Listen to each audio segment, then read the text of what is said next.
Hello everyone, আসসালামু আলাইকুম। আমি আছি আরাফাত আলিফ, চলে আসলাম একটি নতুন ভিডিও নিয়ে।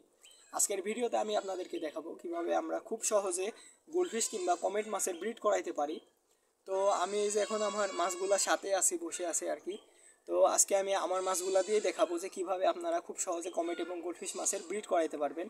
তো এর আগেও আমার একটা ভিডিও আপলোড করা আছে কিভাবে আমরা গোল্ডফিশ এবং কমেটের ব্রিড করাইতে পারবো। তো আজকে মনে করলাম যে আরও একটু সহজভাবে আপনাদেরকে দেখাই যে কিভাবে আমরা কমেট কিংবা গোল্ডফিশ মাছের ব্রিড করাবো। তো বেশি কথা না বাড়িয়ে চলুন শুরু করা যাক আজকের ভিডিওটা। তো ভিউয়ার্স, এই হচ্ছে আমার কমেট আর গোল্ডফিশ মাছের ট্যাঙ্ক। মূলত এটা আমি একটু দেখাই আপনাদের সাইড থেকে। এই ট্যাঙ্কটা আমার ছাদের উপরে। তো এখানে আমি কমেট এবং গোল্ডফিশ মাছগুলোকে আর কি রাখি এই ট্যাঙ্কের ভিতরে। তো এখানে আমি ব্রিড করাবো। তো মাছগুলোকে ব্রিড করানোর জন্য সর্বপ্রথম এখানকার পানিগুলা পরিবর্তন করা খুবই জরুরি। আপনারা যেই ট্যাঙ্কিতে আর কি কমেট কিংবা গোল্ডফিশ মাছগুলোকে রাখেন সেখান থেকে মাছগুলোকে আগে আলাদা করে নেবেন। আমি যেখানে এই ছোট একটা বলের ভিতরে আলাদা করে নিছি। তারপরে পুরনো পানি যেগুলো থাকে সেই সব পানি একবারে সম্পূর্ণ পানি পরিষ্কার করে ফেলে দিতে হবে এবং এর পাশাপাশি ট্যাঙ্কটাকেও খুব সুন্দরভাবে ক্লিন করে নিতে হবে যাতে কোনো ময়লা না থাকে। আর আরেকটা বিষয় খেয়াল রাখতে হবে যে আপনার মাছগুলা কি ব্রিডের জন্য উপযুক্ত হয়েছে কি না। আগে আপনাদের এটা নিশ্চয়তা রাখতে হবে যে আপনার মাছগুলার পেটে ডিম আছে এবং তারা ডিম দেওয়ার জন্য প্রস্তুত। এই বিষয়টা যদি আপনারা খেয়াল করেন তাহলে অবশ্যই আপনারা খুব সহজে মাছকে ব্রিড করাইতে পারবেন। না হলে মাছগুলার যদি উপযুক্ত বয়স না হয় এবং তাদের যদি পেটে ডিমই না থাকে তাহলে আপনার যতই চেষ্টা করেন তারা তো আর ডিম বাচ্চা করতে পারবেন না। সেই জন্য অবশ্যই আপনাদের আগে থেকে এই বিষয়গুলো খেয়াল রাখতে হবে। তো আমি আপনাদেরকে এখন শিখিয়ে দিব যে কিভাবে আপনারা বুঝবেন যে আপনার মাছগুলা কি আসলে ব্রিডের জন্য উপযুক্ত কি না, কিংবা আপনার মাছের পেটে ডিম আছে কি না। তো এখন আমি আমার মাছগুলাকে একটু ধরে দেখাই। এখানে আমি সর্বপ্রথম আমার এই যে গোল্ডফিশ মাছটাকে একটু আপনাদেরকে একটু ধরে দেখাই। এখানে দেখেন মাছটার পেটটা একদম সম্পূর্ণভাবে গোল হয়ে আছে, এটা আমার ফিমেল মাছ। তো কিভাবে গোল্ডফিশ মাছের মেল ফিমেল চিনতে হয় এই বিষয়ে আমার ভিডিও আপলোড করা আছে, আপনারা চাইলে দেখে আসতে পারেন। তো মাছগুলাকে একটু হাতে নেওয়ার পরে দেখবেন যে মাছের এই যে সাইড থেকে যদি একটু দেখেন মাছের পেটটা একদম গোলাকৃতি হয়ে আছে। এই যে এবার মাছটাকে খুব আলতোভাবে এইভাবে হালকাভাবে একটু চাপ দিয়ে দেখবেন, হালকা আঙ্গুলটা রাখার পরে দেখবেন যে অনেক নরম এবং তুলতুলা হয়ে আছে। এর মানে বুঝে নিতে হবে যে আপনার মাছের পেটে অবশ্যই ডিম রয়েছে। তো এটা তো গোল্ডফিশের মাছ এমনিতেও আর কি ওরা অনেকটাই গোলুমলু হয়ে থাকে। তো এবার আমি একটু কমেট মাছ দিয়ে দেখাই আপনাদেরকে। এখানে আমার একটা কমেট অনেক লোড হয়ে আছে। এই যে এই মাছটা একবার খেয়াল করেন আপনারা। এই যে পেটের দিকে যদি একটু খেয়াল করেন দেখেন মাছের পেটটা অনেকটাই ফোলা আছে। এই যে তো এই মাছগুলো এই যে এখানে হালকাভাবে একটু আঙ্গুলটা রেখে দেখবেন যে মাছের পেটটা অনেক নরম এবং তুলতুলা হয়ে আছে। আর আরেকটা লক্ষণ, যদি আপনারা ট্যাঙ্কের ভিতরে যদি খেয়াল করেন মাছগুলা সারা থাকবে ট্যাঙ্কের ভেতরে, মাছগুলা এর ভিতরে সাঁতার কাটে বেড়াবে এবং মেল মাছটা ফিমেল মাছটাকে অবশ্যই মানে তাড়া করবে। এই জিনিসটা খেয়াল করলে বুঝবেন যে তারা অবশ্যই ডিম দেওয়ার জন্য একদম প্রস্তুত হয়ে আছে। তো এই হচ্ছে আমার মাছ। তো আজকে এইগুলাকে ব্রিডে দিব। তো ভিউয়ার্স, এর পাশাপাশি আপনাদেরকে অনেক গুরুত্বপূর্ণ একটা বিষয় আলোচনা করি। সেটা হলো মাছকে যদি ভালো ব্রিড চান, মাছ থেকে যদি ভালো ডিম এবং মানে বাচ্চাগুলোর কোয়ালিটিফুল বাচ্চা পেতে চান তাহলে অবশ্যই মাছকে ভালো খাবার দিতে হবে। তো অনেকের মনে প্রশ্ন থাকতে পারে যে মাছের আবার ভালো খাবার বলতে কি।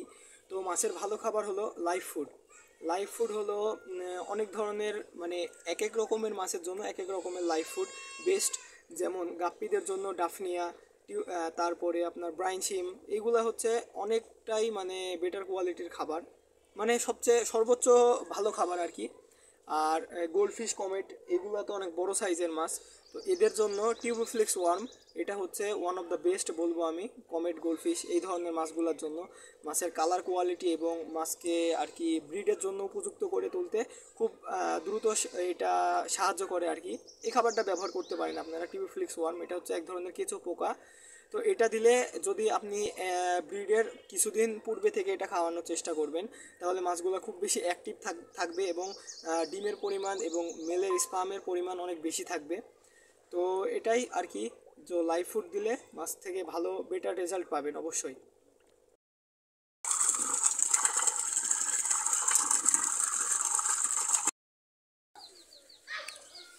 তো ভিউয়ার্স দেখেন আমার ট্যাঙ্কে পানি দেওয়া মোটামুটি শেষ। এবার আমি মাছগুলাকে ছেড়ে দিব, মেল ফিমেলগুলা সব সিলেক্ট করে এবার আমি মাছগুলাকে ছেড়ে দিব।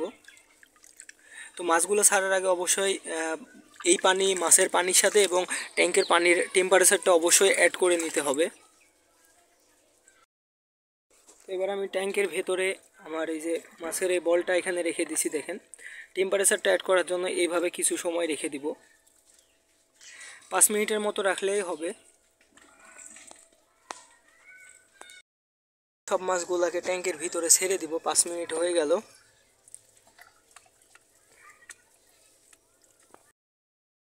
তো ভিউয়ার্স আমি এবার মাছগুলোকে ছেড়ে দিছি, দেখো কত সুন্দরভাবে তারা সাঁতরে বেড়াচ্ছে,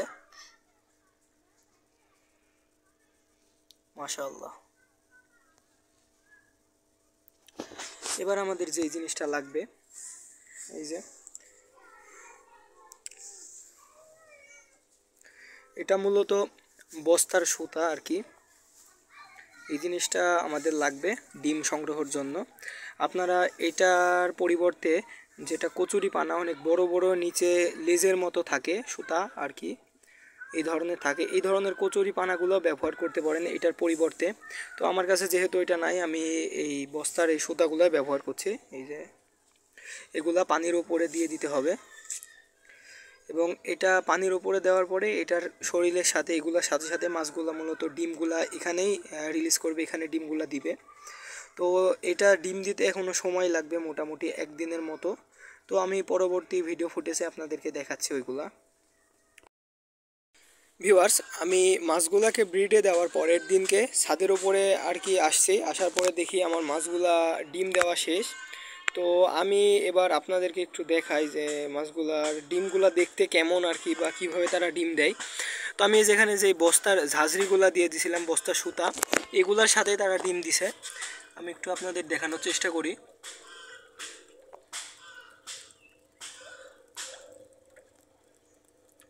এই যেগুলোর সাথে আপনারা দেখতে পাচ্ছেন আর কি, একবারে ছোট, মোবাইলে আর কি বোঝানোটা একটু কষ্টকর,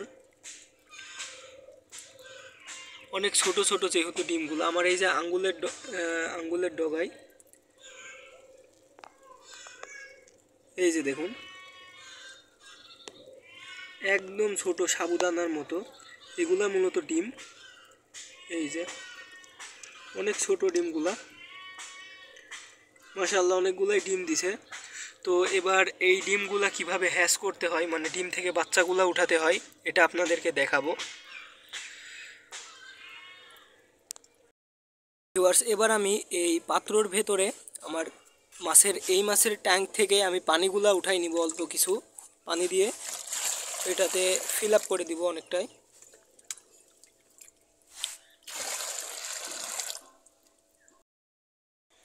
তো ভিউয়ার্স এই যে মাছের ডিম পাড়া শেষ, এখন আমরা এই বস্তার ঝাঁঝরিগুলা উঠাই নিব।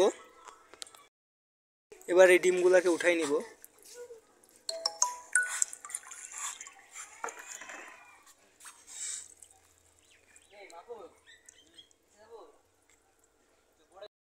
আমাদের এরকম একটা অক্সিজেনের পাইপ দিয়ে দেওয়া লাগবে, এটা সবসময় চালানো লাগবে। মোটামুটি 3 দিন পরে আমরা এখান থেকে বাচ্চা দেখতে পাবো, এখান থেকে অনেক ছোট সাইজের বাচ্চা হবে।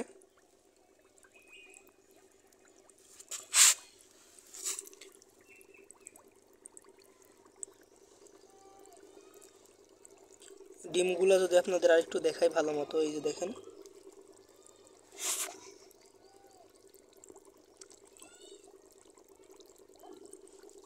দেখেন ডিমগুলো লেগে আছে বস্তার ঝাঁঝরির সাথে।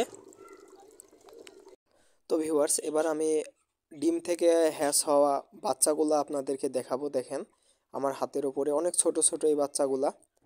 তো এই বাচ্চাগুলা কিভাবে যত্ন করতে হয়, কিভাবে বড় করতে হয়, এই বিষয়ে ভিডিও চাইলে অবশ্যই কমেন্ট করেন, আমি পরবর্তীতে আরও একটা ভিডিও তৈরি করবো ইনশাআল্লাহ।